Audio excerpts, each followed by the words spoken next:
breaking and entering, drunk and disorderly, law and order. A former prosecutor and a defence barrister, not your usual pairing. And the result?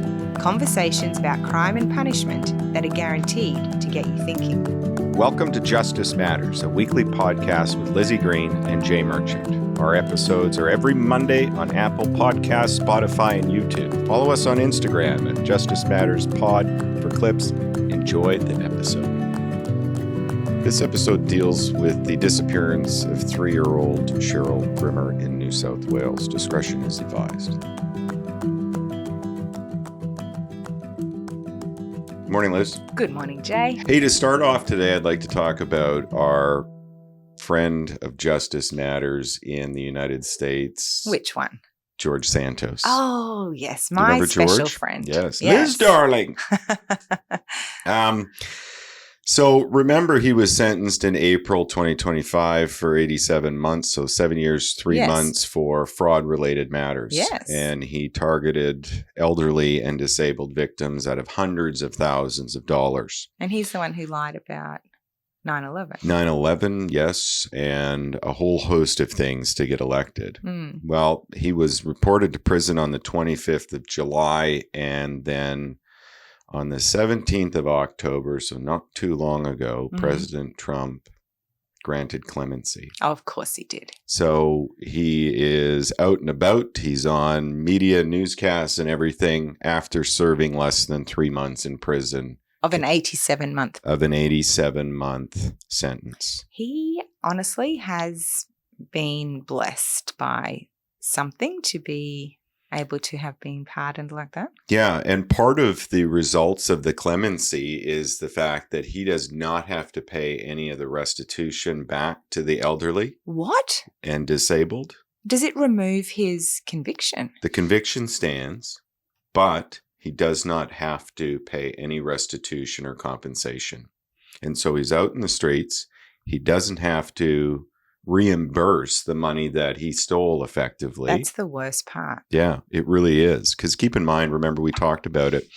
There were victims, 86 years of age, 73 years of age with brain damage and dementia. Fine.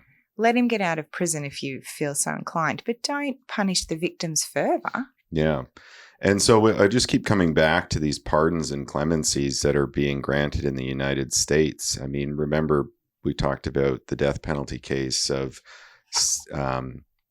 Thomas Stephen Saunders and President Biden issuing a commutation on that one to life without the possibility of parole. And then now we've got Santos, and there's word on the street that Diddy is next in line. Really? And so we're just dishing them out, speaking of Halloween, like candy at Halloween. And so rule of law, if you're a friend of the president at the time, you know, there's a number separation of powers. There's a number of issues with this. So I will say we did an episode on Robert Roberson, who was on death row. On the basis of Shaken Baby. Okay. Yeah. And he has very recently been taken off death row. Really? Yes. Okay. Which was a really hard fought and long time coming for him. Yeah. Yeah. Yeah. So maybe there is merit for some. But yes, I think there's a lot going on that is not kosher. Yeah. I mean, what does it say about the judges, the judicial system, when you've got somebody in the White House, whether you're a Republican or a Democrat, with a magic marker just going to town? Undermines it all. Yeah. Yeah. Well, good old So George Santos. Yes. There you go. Hey, I wanted to turn our attention now to the matter of Cheryl Grimmer. And it was a last minute pivot for me because something that happened in the New South Wales upper chamber, so the Legislative Council last week, and we'll get to that at some point. But this is an old case. This is an old case. Yeah. So January 1970, and so I got some photos here just so that you can have a look at Cheryl on the beach because so the photos are just, I don't know. We can just, but the photos are amazing because it shows her having a great time at the beach. Right? So smiley. Yeah, she's so just cute. loving life at that time. And what transpired was on the 12th of January, 1970, her family, so her and her mother, and 3 older brothers were at the beach. And whilst they were at the beach, Cheryl ran into the women's shower block. And her other brother noticed this and went to get the mother to help because it was a women's block. He couldn't go in, right? Of course. And so when they returned about 90 seconds later, she was gone. 90 seconds. 90 seconds later. So very quick this happened. All right. Now, witnesses at the time, and I should preface this all that I have limited information based off of, I couldn't find the coronial. I did find a New South Wales Supreme Court decision, but that has to deal with charges that were later laid in 2019 rather. So I've got limited information, but I'm doing the best that I can. I read a lot of coroner's reports, and some really key ones from New South Wales are unavailable. This one's super important. Yeah. I mean, they're all super important. Yes, but yes. This one's super important. Yeah, interesting. So what happened is that 90 seconds, she's no longer there. And witnesses report that they see an unknown male carrying her towards the car park. All right. Her body has never been found. This is literally a parent's worst nightmare. Yep. And oh my God. So days after the disappearance, a ransom note was addressed to her father. And the letter demanded $10,000 in exchange for Cheryl's return at the local library. So back in 1970, that's a huge amount of money. A lot of money. All right. Sorry. Yeah. Well, maybe you're going to get to this, but does that mean he knew the family, or had there been news about it? Well, we don't know, right? I don't know, but presumably either he knew the family or he was involved in it somehow, whoever sent the ransom note, right? Yeah. Yeah. And so I don't have any, and maybe our listeners and viewers, but I find it peculiar, and I'll get to that in a moment. Now, there was a suspect in the matter, okay? At the time? A little bit later on, so in 1971, so a year later. Okay. And for a court suppression order, we don't know his name, nor should we. And the reason is because at the time of the murder, the suspect was 15 years old. So he himself was a child. Right. Okay. And in 1971, however, at the time he was 17. All right. And what we do know about this person is that their pseudonym is Mercury. So we'll call him Mercury. Mercury. Okay. And it was the case that there was an alleged confession that police received from him. So there was an oral confession, but also there was a handwritten note that was done. As in officially, like through a record of interview? Well, yes, but there was some difficulties with the acceptance of that, and I'll get to that in a moment. All right.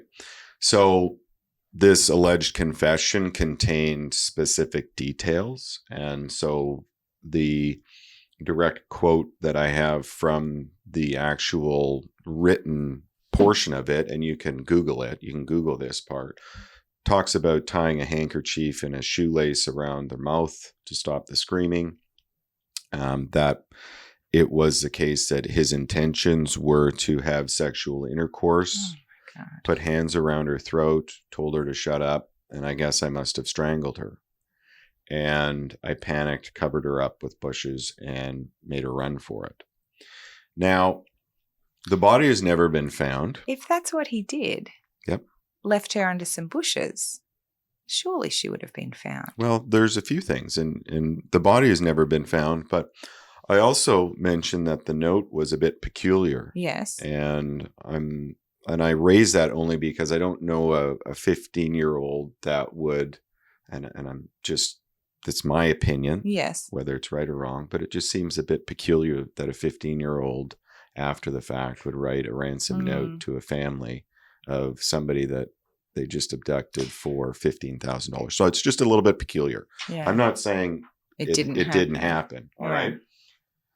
So the issue with what they had in terms of evidence to prove beyond reasonable doubt at that time was a bit questionable. They didn't lay charges at that time. Even with the confession? Even with the alleged confession, yeah. And I say alleged because there was issues with it, and I'll get to that. The issues didn't come to light until 2019, and we're in 1971. Okay, I was just thinking the cases we've looked at in terms of confessional evidence being admitted in Queensland, at least. Oh yeah, we would have taken that and run with it. Oh, here. I would have charged if I was a police based off of what I had. Right. Okay, and then we would have had a legal argument on whatever the issue was. Yes. But for whatever reason, in 1971, charges were not laid against Mercury. Okay. All right, and so the family of Cheryl have been grieving for some time. And then fast forward to 2011, there was a coronial inquest. Why so long? Exactly.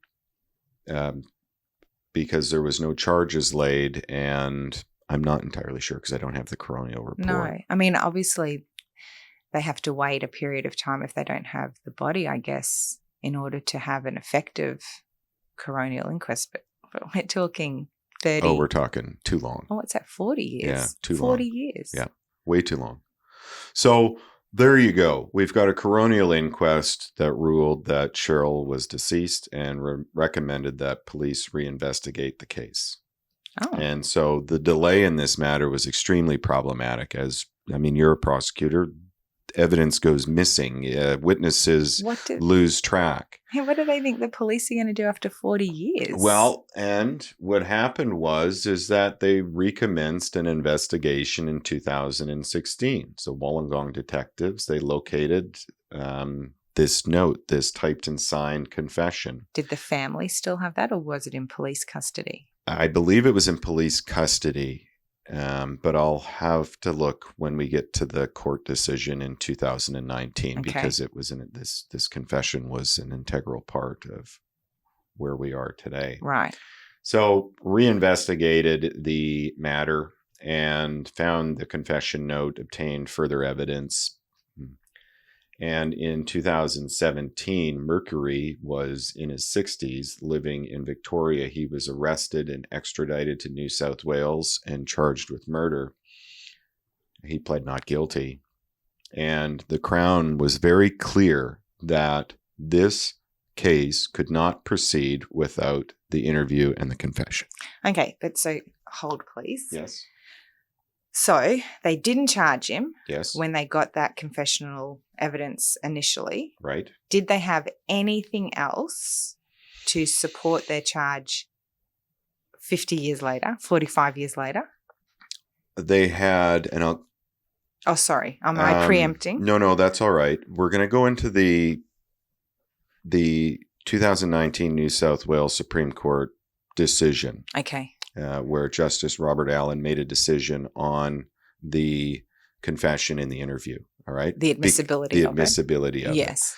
And hopefully I'll be able to find something to answer your question. I'm not avoiding it. No, but to me that is like mind-boggling that right then, contemporaneously, when they're investigating and they have the confession, it's not enough to charge. And then all of a sudden that's, it's paramount to the case. That's right. No, I'm with you on that. Yeah. And I think part of my difficulty with this case, and I'm trying to keep an open mind, is I've charged with less.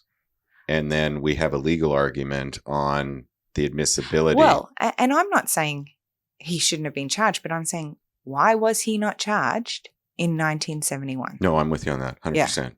Yeah. Poor family. And keep in mind, I don't have all of the information, but from what I do have, I would have charged him in 1971. And then if there was an issue with the interview and the confession, we'll have that in court. Yeah. But at least we're going to go to court. That's right. And we're going to preserve what we have at that time. Let justice take its course. That's right. Yeah. So keep in mind, Mercury was 15 at the time of the offense. Okay. And so as a result of that, there was a suppression order. So... Oh, in 2019. Yep. We don't know his name, nor should we. No. All right. Because there's a suppression order. The court has ruled. Although, sorry, I don't really understand because he's not a juvenile now. No, but at the time of the offense. But so what? What's the reasoning there? Do you know? Because the legislation says so. Okay. Yeah. Like, I understand protecting a juvenile while they're a juvenile, Yeah.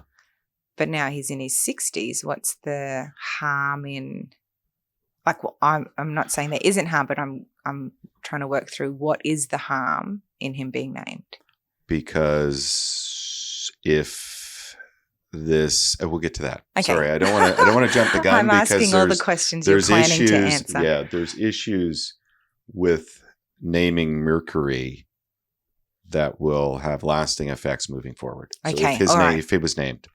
I'll just listen. No, you don't need to listen. Ask away. All right. So there was an objection to this confession and to this note. And the large objection at the time was that it was the fact that he was young. Yep. He did not have a support person or a parent present. That's bad. And there were mental health and psychological issues with the 15-year-old. And Mercury. Did police know that? Well, the court concluded that they did or that they should have. Right. All right. They knew that he didn't have an adult present because they questioned him, right? And so there was a legal argument, and that was in Justice Robert Allen's court in 2019, because if the note in the confession is in, the trial's going ahead. But the Crown's already conceded that without it, the trial, there's no evidence. All right.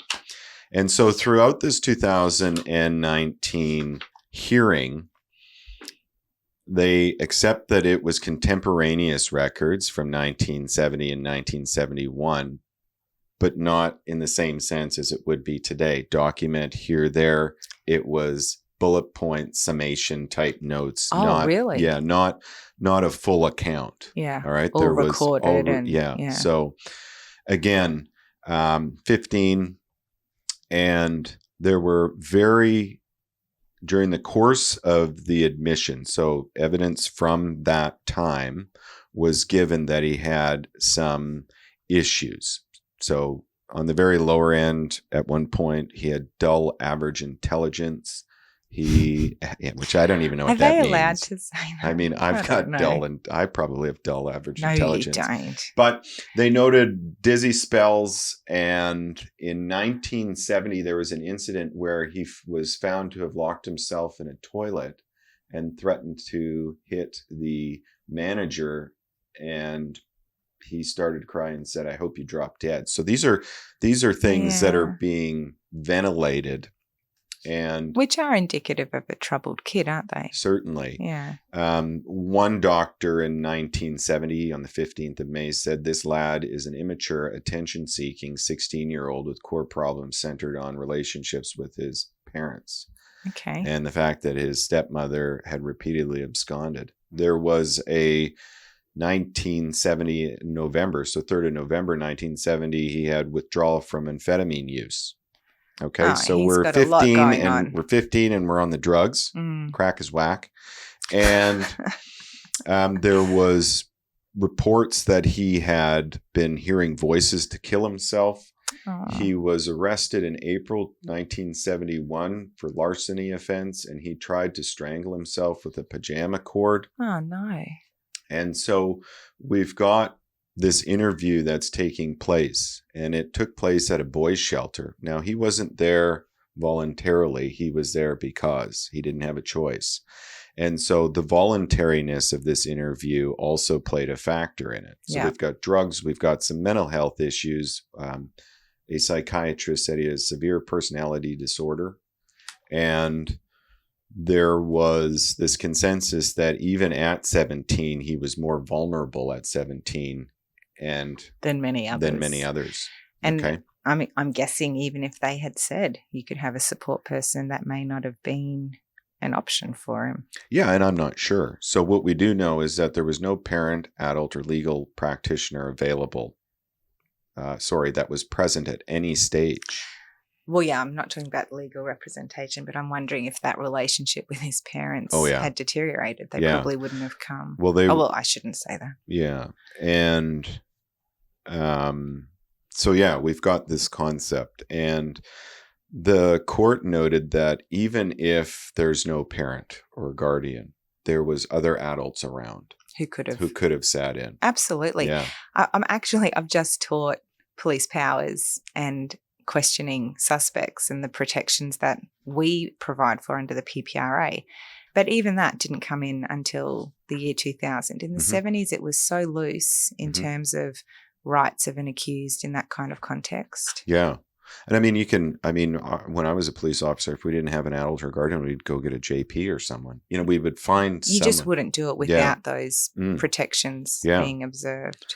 So in all the circumstances, the judge came to the conclusion that he was below average intelligence, very disturbed upbringing, mental state. There was the availability of adults, and they chose to continue with the interview without one. And it would be unfair to admit the evidence.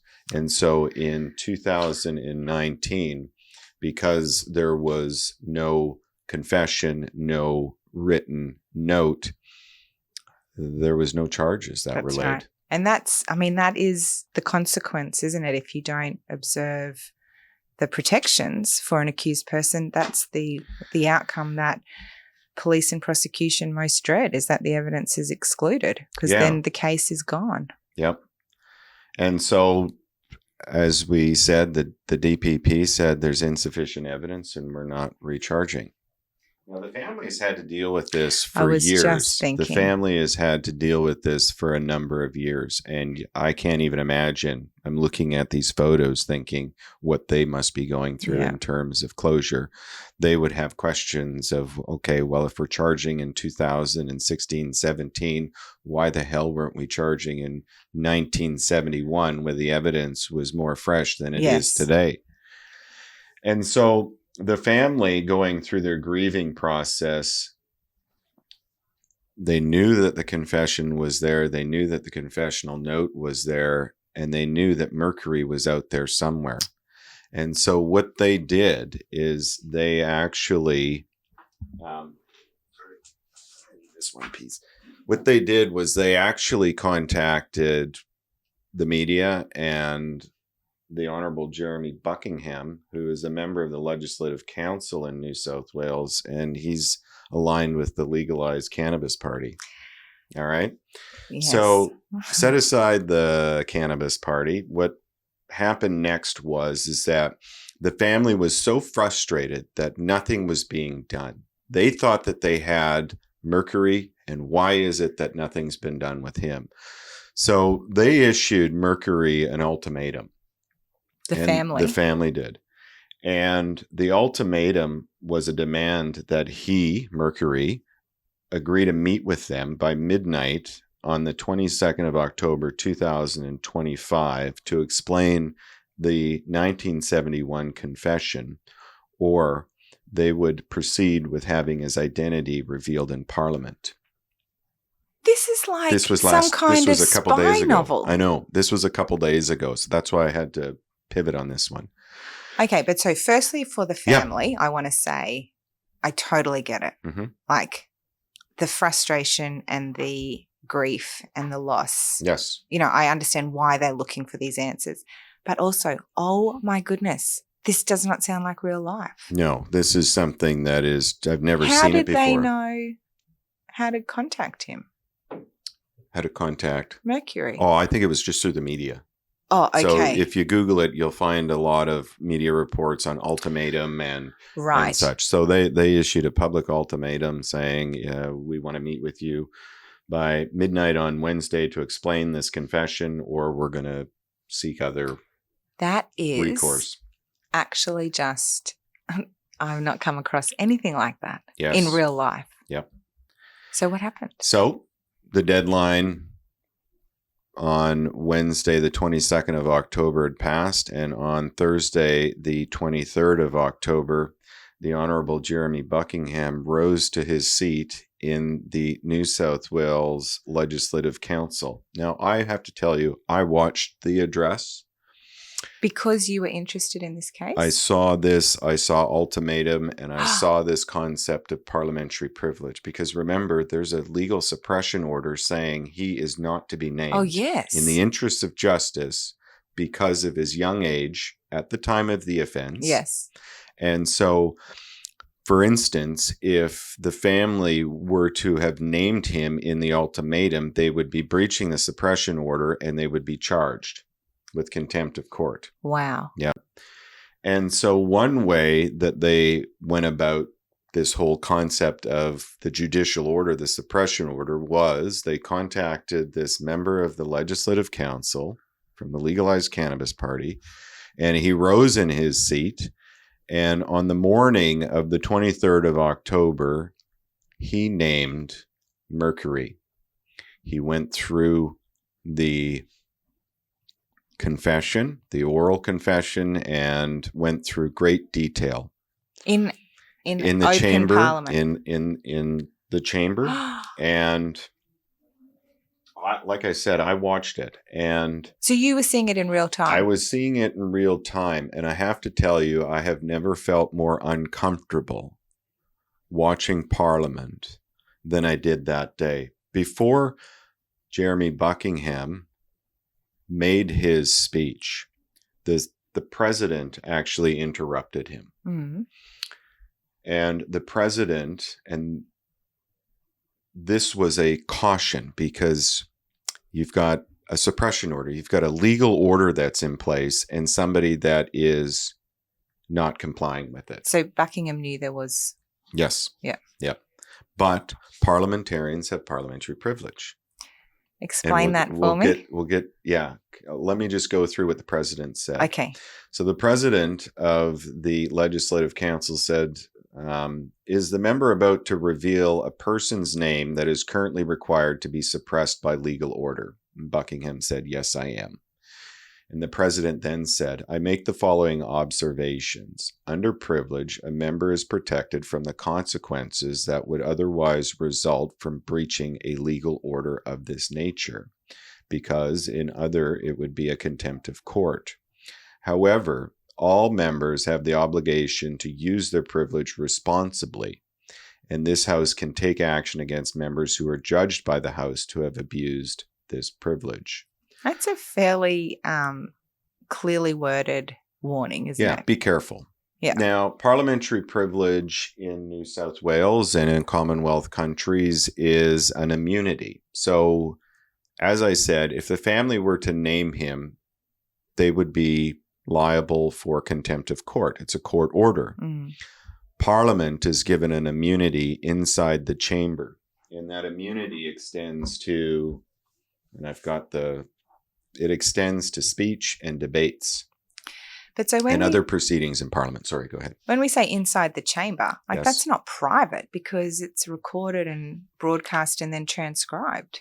Right. And so because it was part of speech, part of debates, and part of the proceedings of the court, on the face of it, the immunity attaches itself. And parliamentary privilege is quite absolute, but there are limitations in certain circumstances. You're right. It was broadcast. There is typically a Hansard record. Yeah. But one thing I did notice after this speech was done is that the Hansard has removed the speech. Right. So the last thing that we see is, and I've got it right here actually. The last thing we see after Buckingham said, yes, I am, and then the president gave that caution, we have Buckingham standing up again saying, thank you very much, Mr. President, for your guidance. And then everything else was removed. Really? Yeah. So the webcast has been, I believe it's a daily webcast. So once it's done daily, they don't keep a record. I couldn't find it. And in Hansard, which was unique because in Canada, altering Hansard is problematic. And so this Hansard has been manipulated for good or for, whatever. But I mean, for good this time. But, it's not there. So there you go. But so in terms of that parliamentary privilege, yes. So he names Mercury. Yes. And so then it's in a public space. So can someone then say, I heard Buckingham say this name? No. So they would still be in breach. That's right. The whole reason why I had to look at Hansard was because it's a speech under parliamentary privilege, but anyone redistributing that is also caught under the suppression order. And so then what's the point of him naming him? Well, and we're going to get to a little bit of that because the family is still without closure, right? And he is presumably trying to satisfy something to help them cope and comfort with that. But it's extremely problematic. But how can that help them if they're not allowed to do anything with that information?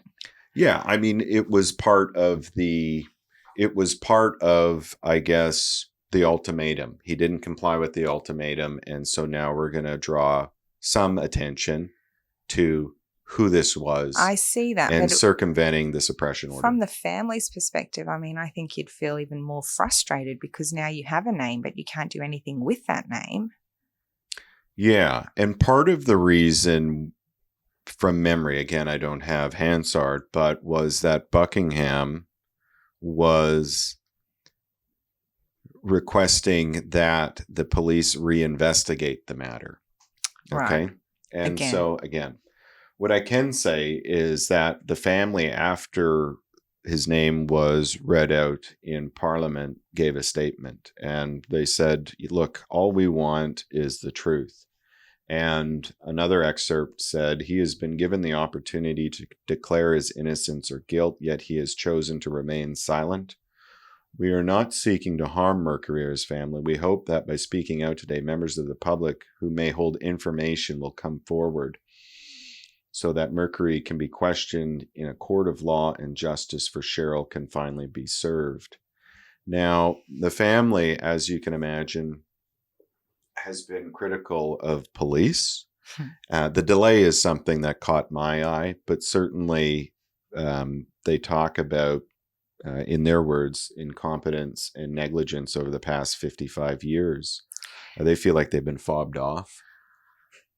Can I just say something about the police? Go. So if it was the same type of evidence that led to the potential prosecution in 2019, which the evidence was then excluded, and you said, well, they should have charged and had that application for the admissibility of the evidence back in 1971, there is every chance it would not have been excluded back then because of the absolute difference in how we treated things like mental health and kids and breaching of rights by police. It could very well have been like, no, sure, it's admissible because that happened in so many cases we study. Yeah. And then they would have had a conviction and he could have gone through the appeal process if he wanted, but that would have probably solved everything in terms of feeling like justice had been served, No, you're spot on. The way that kids were treated in the eyes of the law in 1970 are a hell of a lot different than they are today. Yes. And again, with the mental health and stuff like that, it wouldn't have been on the radar. So I agree 100% with you on that front. So that was incompetence by police. Well, yeah.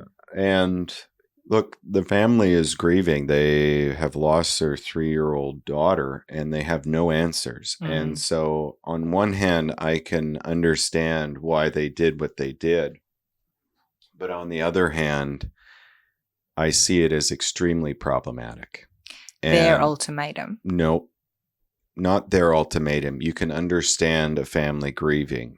I am critical of the Honorable Jeremy Buckingham for standing up in the Legislative Council and naming somebody who is the subject of a suppression order. Yeah. We've got judicial authority that was usurped. We have, if he stood outside the chamber and made those comments, he would be looking at a contempt of court. And so there's a number of safeguards and presumptions that he has taken upon himself to disregard. The presumption of innocence. All right. Mercury is presumed innocent until proven guilty beyond reasonable doubt. And yet, the member from the Legalized Cannabis Party stands up in an open forum and names a suspect. And it's not even like he's doing that based on 50-year-old evidence. Like this was evidence that was assessed in 2019 by a judge and deemed insufficient to, justify a prosecution. So we have a legal answer on the nature of the case against him. So that presumption of innocence is even more important to preserve because it's been challenged by prosecution, Yeah. And so, we've got that fundamental presumption. It's not optional. And part of this privilege, I guess, as I said, talks about speech and debates and proceedings in Parliament. It wasn't as if they were debating, legislation that has anything to do with this. He just, out of the open, noticed before a question or whatever, and went to town on it. But, I recognize his name. Do you? Because we did an episode, and in fact, one of our listeners said I should do an episode on this, and I have already done one on the many missing and murdered women in northern New South Wales. And he was instrumental in bringing that to Parliament's attention and calling for reinvestigation into all of those. So I had come across him, and I had that same hesitation when I saw he was from the Legalised Cannabis Party. Yeah. But he clearly has a huge stake in victims' rights, is what I'm gathering. And that's fine. I don't have a problem with that. But I would say that this is injurious to what he's done with utilizing parliamentary privilege is injurious to the separation of powers, judicial independence, judicial authority, the presumption of innocence. We have the protection of minors as well. So I accept that it's old. It's 1970, but we have this concept that the suspect, Mercury, was a child at the time. And protections for children are designed to shield them from consequences during vulnerable periods of their life. Yes, I agree. I also think, though, at that time, a 17-year-old under Queensland law was an adult. Oh, yeah, no, So he was right on the cusp. And I think, obviously, the whole rights of the accused back then were very differently dealt with, and we now have all of these legislative protections. But I also am so stuck on the fact that was a family and their 3-year-old, and I can't help aligning myself with the family and just thinking, come on, prosecution, why didn't you just take it to court? And I think that's probably the main criticism that I have as well, outside of what Jeremy Buckingham did. Also naming somebody in Parliament that cannot be named in the public sphere, so outside of Parliament, I mean, there's psychological and social harm that might happen down the track. Yeah. Likewise with the protection of minors. Who's to say that somebody's not just going to stand up again for something down the track? Well, in Parliament. And who knows who else was watching that day and has that name.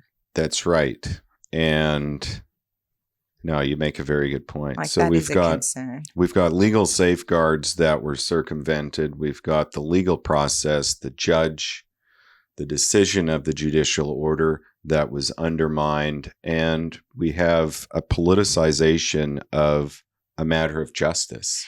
So do you think because it wasn't part of a debate on anything, and because they have taken the steps to remove all of that, there'll be any consequence for Buckingham? Well, I think that there is an avenue for practitioners to raise concern with the president. Right. And any sort of ramification has to come from the House itself. So it would be the president of the Legislative Council. Right. Now, there is, and I did pull up the Legislative Council practice early this morning. Oh, yes. And there is an avenue. And I use the word injuriously on purpose. Okay. And the House has the power to discipline members who, by their spoken word, offend the House. Spoken words may be so injurious, grossly defamatory, or malicious as to amount to contempt.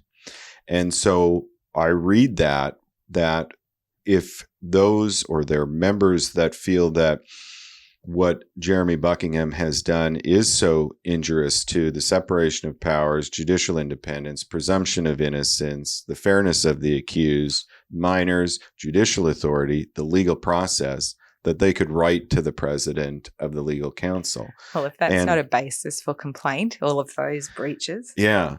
And what I find interesting is that one of the other senators or member of the Legislative Council is the Honorable Stephen Lawrence. And I'm not sure if you're familiar with that name. No. Well, he's a criminal barrister, Okay. administrative law barrister.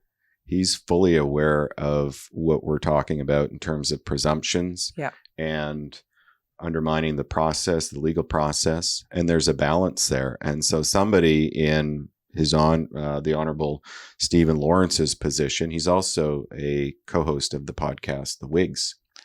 Right. And so here we have somebody that is in a practitioner type perspective and brings that experience. And so I am curious to know if the Honorable Stephen Lawrence is okay with what transpired in the New South Wales Legislative Council. Because they do take that pretty seriously. Remember Darren Hinch? Oh, you actually probably don't remember, but he was a very